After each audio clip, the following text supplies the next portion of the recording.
Peace and love, YouTube. Today I'm going to provide you a lot of information on the way that gear progression should work in BDO in order of importance by piece of armor, weapons, and accessories. Okay, this guide is not really for advanced players. This is more of a beginner's guide. Okay, this is general information on the way that your gear progression should work. Okay, so let me go ahead and jump into it. Obviously this is subject to change as we get further patches, but currently you are going to want to start with a base set of green gear, right? You can get the gear from the marketplace. Once you create your build, if you want evasion, you go Rakaba or heave. Currently I'm rocking 2-piece heave, 2-piece Grunil. Heave helmet is mandatory. Heave chest is very good because it's lightweight. You can go Grunil armor as well, but heave is better for a chest, most likely because it's light. They're both pretty similar in stats. For gloves and boots, I'm rocking Grunil gloves. You can go with Grunil gloves, heave gloves, or Grunil boots, heat boots. It doesn't really matter. Okay. There are classes that enjoy the cast speed of Algerian. However, keep in mind that if you're not wearing the newer sets like heave, Grunil, Rokaba, then you won't get the 2 crystal slots, right? So just keep that in mind if you're using like Xerath or Algerian. Those 2 crystal slots are very essential to my build. So this is why I'm wearing 2-piece heave, 2-piece Grunil. So after you have your base set of gear, you're going to take in order of importance. Obviously, this guide is going to be catered to people that most likely already have a base set of gear, okay? I'm hoping you do. Now, you're level 56, you want to get your awakening weapon. Once you get your awakening weapon takes priority. So if you're not awakened yet, do not level your main hand past a certain level. If you don't have a bot like a Zarka already for your main hand, do not worry about it unless you're a ranger. All other classes, your main hand is not your priority after you're awakened. So you can go with a Rosar or a Uria, right? You can go with a Rosar or a Uria. The Uria has human damage, AP, accuracy, right? The Rosar has AP accuracy and it ignores all resistances. So it's very similar to the Uria, but it's a lot cheaper currently. So that being said, you're also going to probably want to look up a specific guide for your class because every class is slightly different. I'm giving you general information though, right?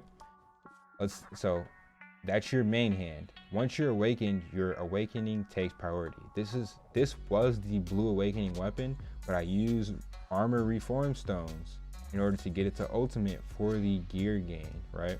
But anyway, this is the blue awakening weapon. This takes priority over all your gear. Now, in order of importance, you take all of your armor and your weapons to +15. Your awakening weapon needs to go +15 first. Then you take your offhand to +15. If you're a defense heavy class, then you take your armor before your offhand to +15. Then you take your offhand to +15. And let's just assume that you're still in Asula's accessories, which most of you probably are. You're gonna want to switch off those Asula's as quickly as possible, and I'll tell you why in a second. But let's stick to armor and weapons first. After everything is +15, including your main hand can stay at +15, doesn't need to go past that for now. You take your awakening weapon to duo. Then you take your offhand to duo and your armor to pry, okay? Or you take your armor to pry, then your offhand to duo. Now, you have a duo awakening weapon and a duo offhand. This is the quickest and most efficient way to make consistent gains in BDO PS4, okay? If you have boss gear already, yes, level it. If you don't have good gear score and you don't have boss gear, do not sink your money into boss gear, because you are not capable of leveling it efficiently, and you will hinder yourself and your gear progression will be slower.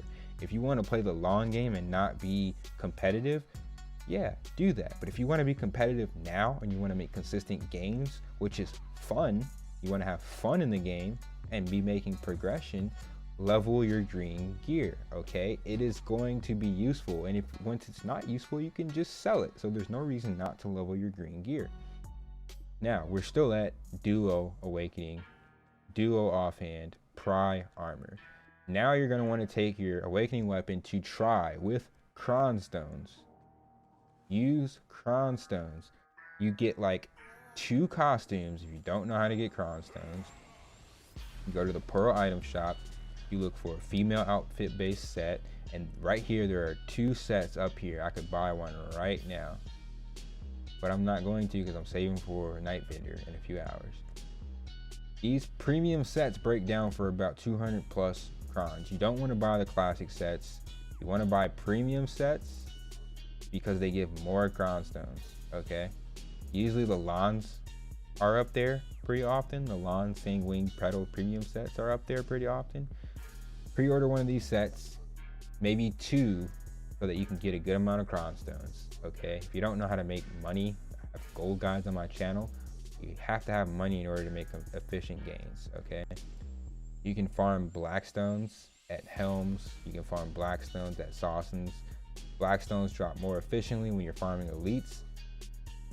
So farm the elites at Helms, farm the elites at Soldier's Graveyard if you're low gear score. If you're higher gear score, farm the elites at Gahaz, farm the elites at Kadri's.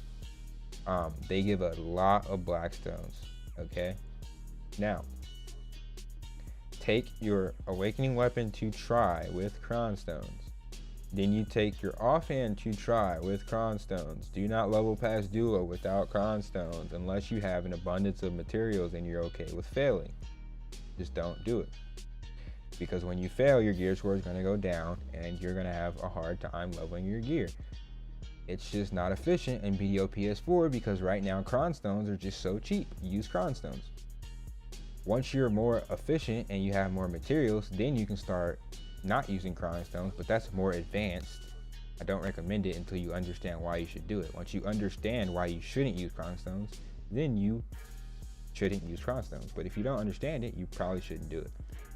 Now, duo to try. You have a try awakening, you now have a try offhand. Now you take your armor to duo.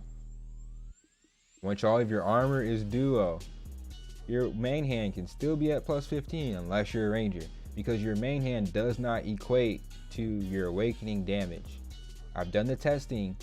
Your main hand does not affect your awakening skill damage. You could have a base Yuri and still do as much damage as having a Tri-Zarka in your awakening form. The only reason I have a Tri-Zarka is because I switch between awakening and pre-awakening. But if you're not at that level to where you can waste the money on a good pre-awakening weapon, don't do it. Your awakening takes priority. Okay, now you have dual armor, try weapons, plus 15 main hand.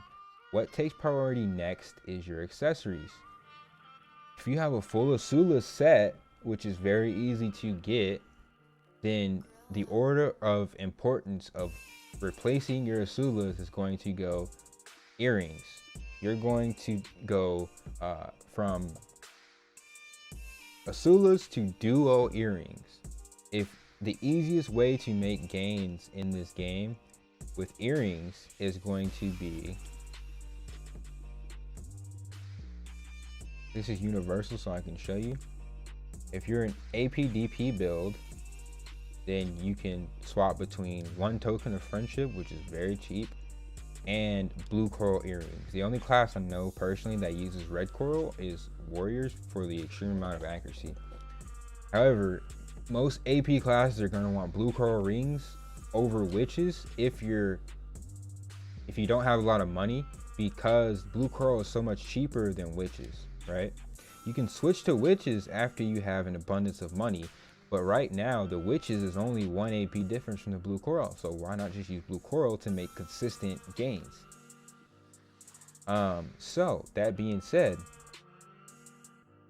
blue coral for AP, token of friendship for DP, witches earrings if you have an extreme amount of, or if you have more money than usual, red coral for warriors for the accuracy, right?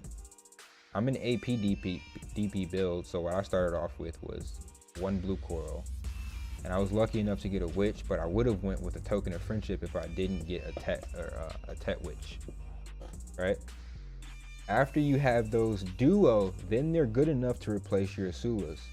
The reason you want to replace your Asulas is because Asulas has PvE accessories, and the accuracy from those accessories does not, there's no accuracy on Asula's accessories, so it doesn't help you in PvP.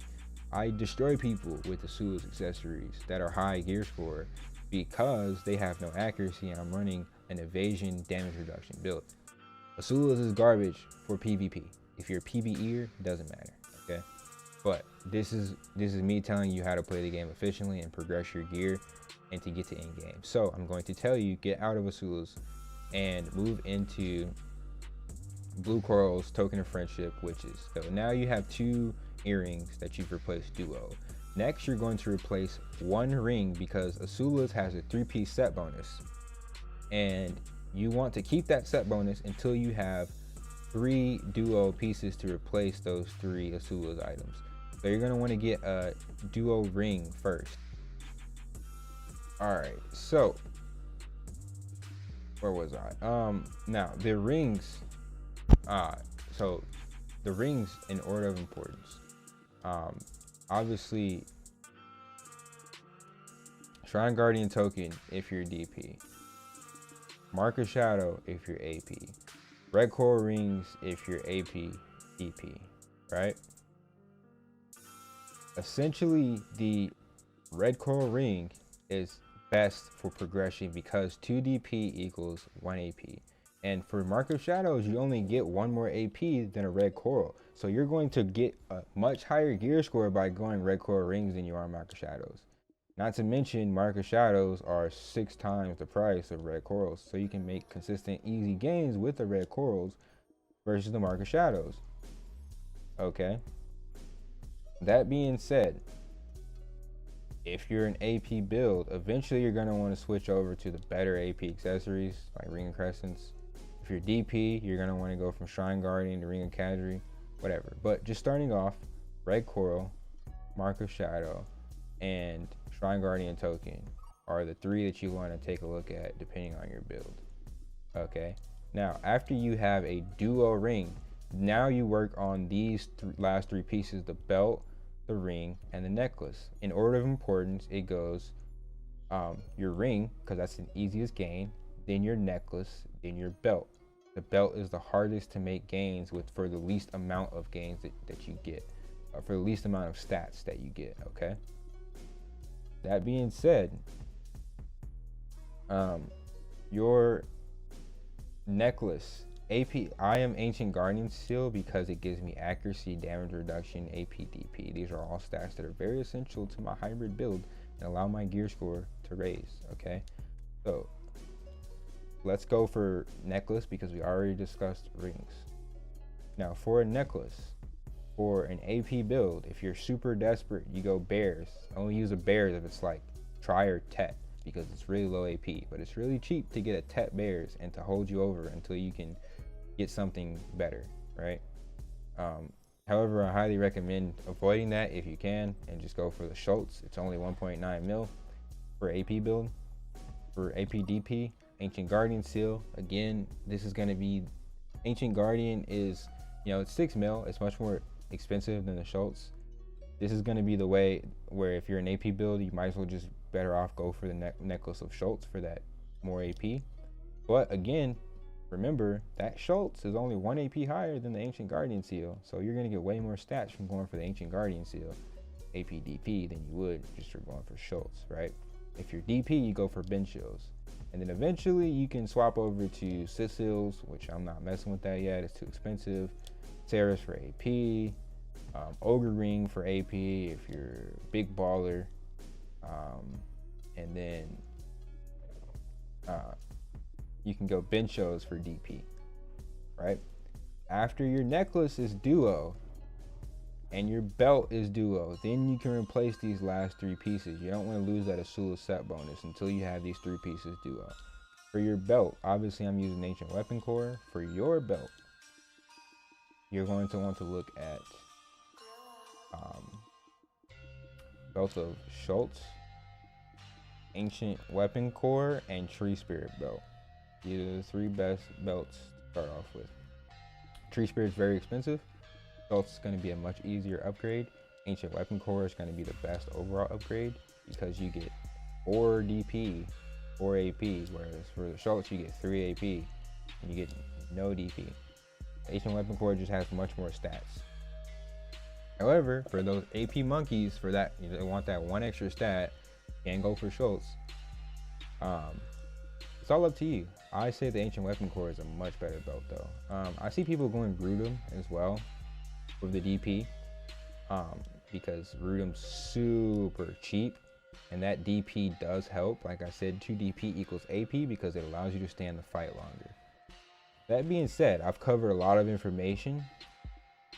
I haven't really given you a build, but I've showed you the importance of how you should progress your gear. If you have any questions, please do not hesitate to join the Origin gaming community. We went from about 30 members to about 150 members in a little over 48 hours. We have a lot of people that are in the Origin guild and Origin gaming community that are down to help you. We will offer advice, progression, assistance, whatever you need. Just hop in, be part of the community, be part of the BDO PS4 community. We're all about peace, love, progression, man. We all have the same goals to enjoy the game. So that being said, if you have any questions, drop them in the comments below or just join us. Let me know what's up. I'd be happy to help. Peace and love, you guys.